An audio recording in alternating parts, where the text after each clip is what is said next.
ni mizozo, visa na mikasa duniani na Bwana Mizozo. Tafadhali, bonyeza neno subscribe chini ya video hii upate habari zetu moja kwa moja zinapotoka. Asanteni sana.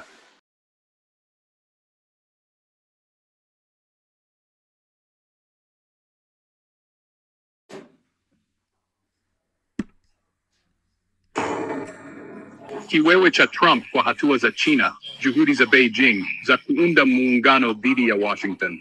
Rais wa Marekani Donald Trump ameshindwa kuficha kiwewe chake kwa kusema kuwa ziara ya Rais Xi Jinping wa China nchini Vietnam inalenga kuiharibia jina Marekani, huku kukiwa na ongezeko la vita vya ushuru kati ya Washington na Beijing. Ikiwa ni safari yake ya kwanza ya nje ya nchi tangu mwanzoni mwa mwaka huu wa 2025, Rais Xi Jinping wa China ameamua kuzitembelea nchi za Vietnam, Malaysia na Cambodia huko kusini mashariki mwa Asia. Ingawa safari hiyo ilipangwa zamani, lakini kusadifiana kwake hivi sasa na vita vya ushuru baina ya China na Marekani kumeongeza umuhimu wake.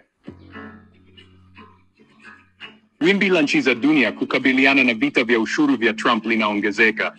China nayo inajaribu kuzikinaisha nchi za dunia kwamba ni mbadala thabiti na wa kutegemewa tofauti na Marekani.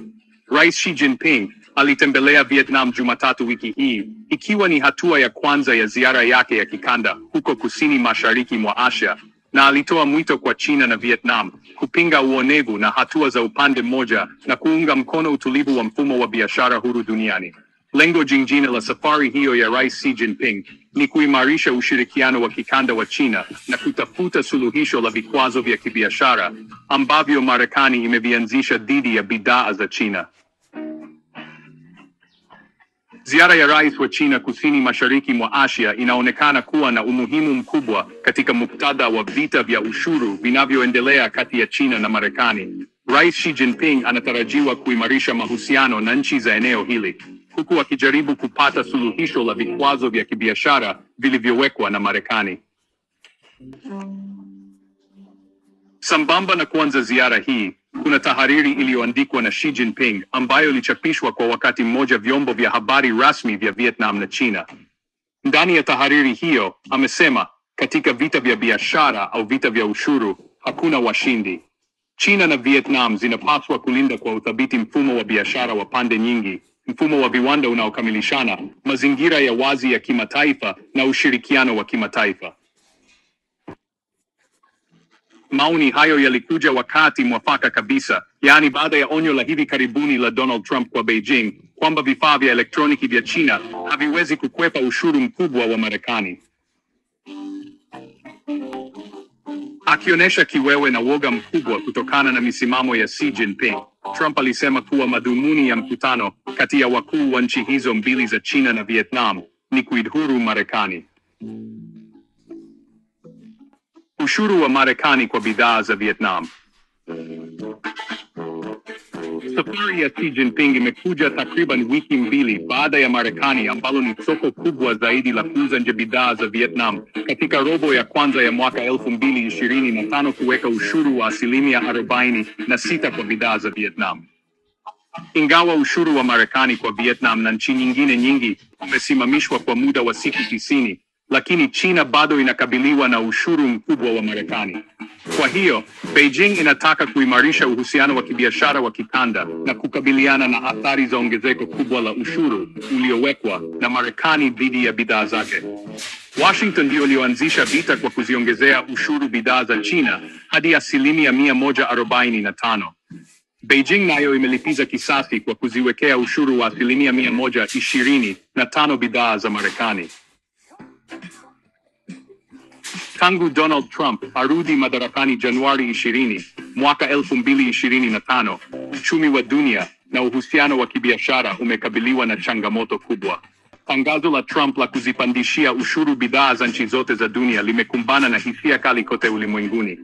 Hata washirika wa karibu wa Marekani, yaani nchi za magharibi, kama vile Umoja wa Ulaya na Canada, hatusemi tena wapinzani wa Marekani, kama China, wote wameamua kupambana kivitendo na vita hivyo vya Trump. Nchi zote 180 ambazo zitaathiriwa na hatua hiyo ya Trump zimeamua kusimama kukabiliana naye. Taban Russia haijajumuishwa katika vita hivyo vya ushuru vya Marekani kutokana na vikwazo vingi ilivyowekewa na Washington. Tangu Donald Trump arudi madarakani Januari 20, mwaka 2025, uchumi wa dunia na uhusiano wa kibiashara umekabiliwa na changamoto kubwa. Tangazo la Trump la kuzipandishia ushuru bidhaa za nchi zote za dunia limekumbana na hisia kali kote ulimwenguni. Hata washirika wa karibu wa Marekani, yaani nchi za magharibi, kama vile Umoja wa Ulaya na Canada, hatusemi tena wapinzani wa Marekani, kama China, wote wameamua kupambana kivitendo na vita hivyo vya Trump. Nchi zote 180 ambazo zitaathiriwa na hatua hiyo ya Trump zimeamua kusimama kukabiliana naye. Taban Russia haijajumuishwa katika vita hivyo vya ushuru vya Marekani kutokana na vikwazo vingi ilivyowekewa na Washington. Lakini baada ya kuona ameelemewa kutokana na siasa zake mbovu, wiki iliyopita Trump alitangaza ghafla kwamba amesimamisha kwa siku 90 utekelezaji wa nyongeza ya ushuru kwa bidhaa za nchi za dunia isipokuwa kwa Canada, Mexico na China. Ikumbukwe kuwa China ni mshirika wa tatu kwa ukubwa wa kibiashara wa Marekani, na kauli za hivi karibuni za Trump zinaonesha kuzidi kuharibu mambo. Kauli hizo zimeongeza moto wa mkanganyiko mkubwa kuhusu sera za biashara za Trump.